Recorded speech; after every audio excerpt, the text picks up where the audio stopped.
दोस्तों, engineers day के अवसर पर Nitin Gadkari COP technology university पहुंचे थे, जहां पर उन्होंने स्मार्ट गांव की चर्चा की। उन्होंने कहा कि भारत को स्मार्ट शहरों की नहीं बल्कि स्मार्ट गांवों की ज्यादा जरूरत है, ताकि हमारे किसान भाई जो गाँव में हैं, जो गाँव के लोग हैं, वो आत्मनिर्भर बन पाए। कि मैं किसान हूँ और किसानों में ही काम करता हूँ, और विशेष रूप से मुझे विश्वास है कि जब तक गांव, गरीब, मजदूर और किसान का कल्याण नहीं होगा, गांव जब तक समृद्ध और संपन्न नहीं बनेंगे, स्मार्ट सिटी के साथ जब तक स्मार्ट विलेजेस नहीं बनेंगे, तब तक आत्मनिर्भर भारत बनने में बहुत कठिनाइयां हैं। तो आज के इस वीडियो में हम लोग इसी टॉपिक पर बात करने वाले हैं। नितिन गडकरी ने स्मार्ट गाँव को लेकर के क्या कहा, क्या भारत में सच में स्मार्ट गाँव को बनाया जाएगा, एक स्मार्ट गाँव कैसा होता है, आइए जानते हैं। नमस्कार दोस्तों, मैं विकास और आप देख रहे हैं ऑल इंडिया प्रोजेक्ट। मेरा एक बहुत बड़ा सपना था कि मैं 5 लाख रुपए में 500 स्क्वायर फुट का घर बनाना।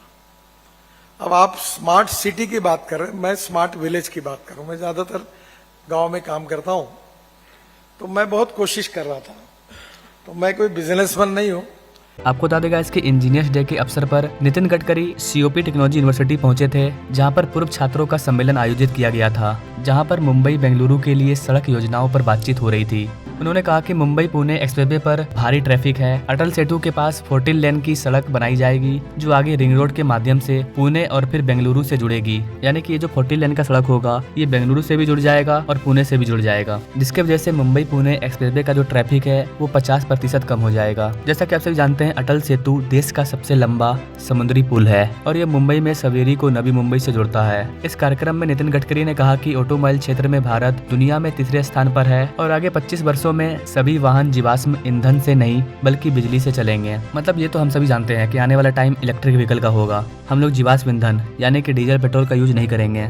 नितिन गडकरी ने कहा कि हमारी तकनीक किफायती होनी चाहिए। हम सड़क बनाने के लिए कचड़े का इस्तेमाल कर सकते हैं। नई सड़कें बनाने के लिए करीब 80 लाख टन कचड़े का इस्तेमाल किया गया है। मतलब भारत में जितना ज्यादा प्लास्टिक कचरा देखने को मिल रहा है, इन सबको एक्सप्रेसवे हाईवे के अंदर डाल दिया जा रहा है, क्योंकि जो एक्सप्रेसवे बनता है वो नॉर्मल जमीन से बहुत ऊंचा होता है। कहीं कहीं पर इसकी ऊंचाई 7 से 8 मीटर भी हो जाती है। तो ऐसी कंडीशन में यहाँ पर मट्टी भरना पड़ता है। तो मट्टी की जगह पर नीचे वाले लेयर में हम लोग यहाँ पर भारी भड़कम मात्रा में कचरा को भरेंगे। कचरा भरने के बाद उसके ऊपर मट्टी भरा जाएगा और फिर उसे रोलर के द्वारा दबा दिया जाएगा। इससे क्या होगा कि भारत में जितना कचरा है उसका भी निपटान हो जाएगा और भारत भी स्वच्छ बनेगा और हमारे एक्सप्रेसवे हाईवे का भी निर्माण हो जाएगा। सरकार अब तक 80 लाख टन कचरे का इस्तेमाल कर चुकी है। तो भारत को स्वच्छ भारत बनाने के लिए ये वाला तरीका भी काफी मस्त काम कर रहा है। केंद्र की आत्मनिर्भरता की अवधारणा पर जोर देते हुए नितिन गडकरी ने कहा कि भारत को स्मार्ट शहरों की बजाय स्मार्ट गाँव की जरूरत है। उन्होंने कहा कि किसानों के जीवन स्तर में सुधार होना चाहिए। उनके जीवन स्तर में तभी सुधार होगा जब हम उनके आसपास के चीजों को स्मार्ट तरीकों से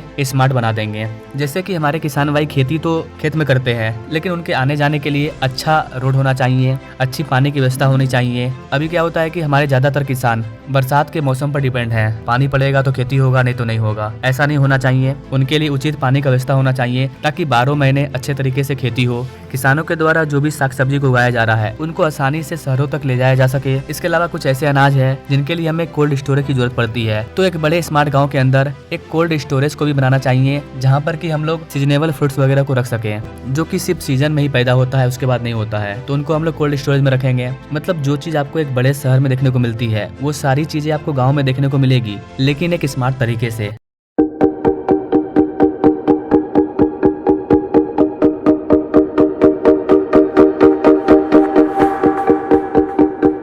भारत में आपको इस तरह के कई गांव देखने को मिल सकते हैं जो बहुत ही स्मार्ट हैं। उनको वर्ल्ड लेवल पर, नेशनल लेवल पर अवार्ड भी मिल चुका है। यहाँ पर आपको बता देगा, इसकी अपने प्यारे भारत में करीब 6 लाख गांव हैं और इन 6 लाख गांवों में करीब 850 मिलियन लोग रहते हैं। उत्तर प्रदेश सबसे ज्यादा गाँव वाला राज्य है। उत्तर प्रदेश में करीब 97,814 गाँव मौजूद है, जहाँ पर करीब 155 मिलियन से ज्यादा लोग रहते हैं। वहीं अगर केरला की बात करें तो केरला को तो स्टेट ऑफ मेगा विलेज का दर्जा दिया गया है। केरला का साक्षरता दर भी काफी अच्छा है। केरला की जितनी जनसंख्या है उसकी करीब 70% जनसंख्या गाँव में ही रहती है। गाँव में रहने के बाद भी केरला की जो साक्षरता दर है वो भारत के सभी राज्यों से सबसे अच्छा है। अब बात करते हैं अपने एक आखिरी सवाल पर कि स्मार्ट गांव कैसा होना चाहिए। स्मार्ट गांव की क्या क्राइटेरिया है, क्या सरकार ने ये क्राइटेरिया बनाया है, हम कैसे समझेंगे कि एक गांव स्मार्ट गांव है। देखिए कोई भी गांव स्मार्ट गांव है तो वो वहाँ के लोगों की वजह से है। किसी गांव को अगर स्मार्ट गांव बनाना है तो वहाँ के लोगों के माइंडसेट को चेंज करना होगा। मैं आपको ऐसा एक गांव का एग्जांपल देता हूँ। मध्य प्रदेश में एक गांव है पलड़िया थोवन,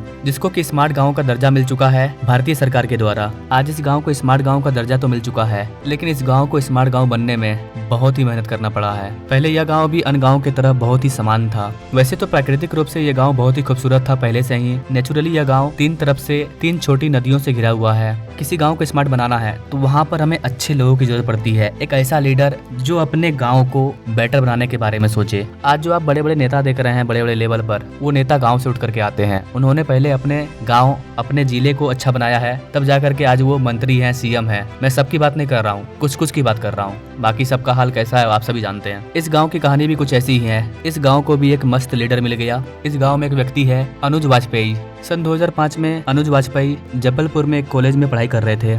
ये बचपन से ही अपने गांव को बेहतर बनाना चाहते थे। ये पढ़ाई भी इसलिए कर रहे थे ताकि ये अपने गांव को एक बेस्ट गांव बना पाए। अपने गांव को एक सुखी समृद्ध गांव बनाने के लिए अनुज ने कई सारे प्लानिंग किए। जब इनकी कॉलेज की पढ़ाई कंप्लीट हो गई तो ये अपने गांव वापस आ गए और गांव आने के बाद अपने प्लानिंग को अपने परिवार वालों को बताया। इसके बाद इन्होंने सबसे पहले अपने गांव की साफ सफाई पर ध्यान दिया। गांव के जो मुखिया थे, गांव के जो बड़े बड़े बुजुर्ग थे, उनसे इन्होंने बातचीत की और गाँव को सबसे पहले पूरा साफ कर दिया। लेकिन ये तो बस स्टार्ट था। इतना से कोई गाँव स्मार्ट गाँव नहीं बनता है, लेकिन इनके अंदर एक अलग ही उमंग था। इसके बाद इन्होंने प्रोजेक्टर के माध्यम से जन जागरूकता फैलाने का काम किया। इन्होंने बच्चों की अच्छी शिक्षा के लिए निःशुल्क क्लास भी स्टार्ट किया। इन्होंने बच्चों को योग करना सिखाया। गांव में कई तरह के कार्यक्रम किए जाने लगे। देखते ही देखते इस गांव का ये प्रयास बाकी गांव में, बाकी जिलों में बहुत ही अच्छे तरीके से फैल गया। धीरे धीरे ये गांव इतना ज्यादा स्मार्ट हो गया कि इसकी चर्चा सरकार तक पहुंच गई और फाइनली प्राइम मिनिस्टर मोदी ने भी इस गाँव की चर्चा अपने मन की बात में की। तो अब तो इस गाँव को मोदी जी का सपोर्ट मिल चुका था। ये गाँव और भी ज्यादा स्मार्ट हो गया। अब तो यहाँ पर लोग घूमने के लिए भी जाते हैं। मतलब आप किसी भी गाँव में रहते हो, आप चाहो तो अपने गाँव को टूरिज्म प्लेस बना सकते हो, उसे इतने अच्छे से डेवलप कर सकते हो, उसे बदल सकते हो, शहर से अच्छा बना सकते हो। ये आप खुद कर सकते हो और इसका एग्जाम्पल है अनुज जी ने ये करके दिखाया। तो एक तरफ सरकार भी प्रयास कर रही है कि भारत को ज्यादा से ज्यादा स्मार्ट गाँव की जरूरत है। स्मार्ट गाँव को बनाने के लिए सरकार प्रयास कर रही है। अगर आम व्यक्ति भी प्रयास करे तो भारत में बहुत ही तेजी से स्मार्ट गाँव बनेगा। अभी क्या होता है कि सरकार गाँव में कितना भी कुछ कर दे, कितना भी सफाई अभियान चला दे, वहाँ के लोगों की मेंटेलिटी ऐसी है कि 4 दिन के बाद वो फिर गंदा करेंगे। कितना भी अच्छा सड़क बना करके दे दीजिए, रोड पर ही थूकेंगे, रोड पर ही कचरा फेंकेंगे। उनका सिर्फ घर साफ होना चाहिए, बाकी का कचरा वो रोड पर जाके फेंकेंगे। तो लोगों की मेंटेलिटी को चेंज करना ये इतना आसान नहीं है, लेकिन हमें प्रयास करना होगा और सरकार भी यही प्रयास कर रही है। भारत सरकार के द्वारा कई सारे स्मार्ट गांव के प्रोग्राम को चलाया जा रहा है। कई सारे गाँव को रिडेवलप किया जा रहा है। जो लोग ऐसा कर रहे हैं सरकार उन लोगों को अप्रिशिएट कर रही है ताकि भारत के ज्यादा से ज्यादा गाँव एक स्मार्ट गाँव बन पाए। मेरे प्यारे देशवासियों, कुछ दिन पहले मेरी नजर एक न्यूज पर गई। लिखा था 2 युवाओं ने किया मोदी का सपना साकार। योगेश जी और रजनीश जी ने मिलकर एक स्मार्ट गांव ऐप तैयार किया है। यह ऐप गांव में एक तरह से डिजिटल क्रांति लाने का काम कर रहा है। इस ऐप में गांव की phone directory, news section, events list, health centre और इंफॉर्मेशन सेंटर मौजूद है। यह ऐप किसानों के लिए भी काफी फायदेमंद है। वैसे गाइस स्मार्ट गांव के बारे में आपका क्या विचार है? क्या हमें सच में स्मार्ट शहरों के बजाय स्मार्ट गांव की ज्यादा जरूरत है? क्या हमें गाँव को स्मार्ट तरीके से डेवलप करने की जरूरत है? क्या सरकार ऐसा कर रही है? क्या ये सरकार के हाथ में है कि सरकार गाँव को स्मार्ट तरीके से डेवलप कर दे, या फिर इसमें वहाँ के लोगों की जरूरत है? क्या सोचते हैं गाइस आप इन सारी चीजों के बारे में कमेंट कीजिएगा, क्योंकि आपका एक एक कमेंट हमारे लिए काफी इंपॉर्टेंट है। मैं हर एक व्यक्ति के कमेंट को पढ़ता हूँ। Now thanks for watching. मिलेंगे नेक्स्ट वीडियो में एक न्यू इंटरेस्टिंग डेवलपमेंट प्रोजेक्ट के साथ। तब तक के लिए जय हिंद।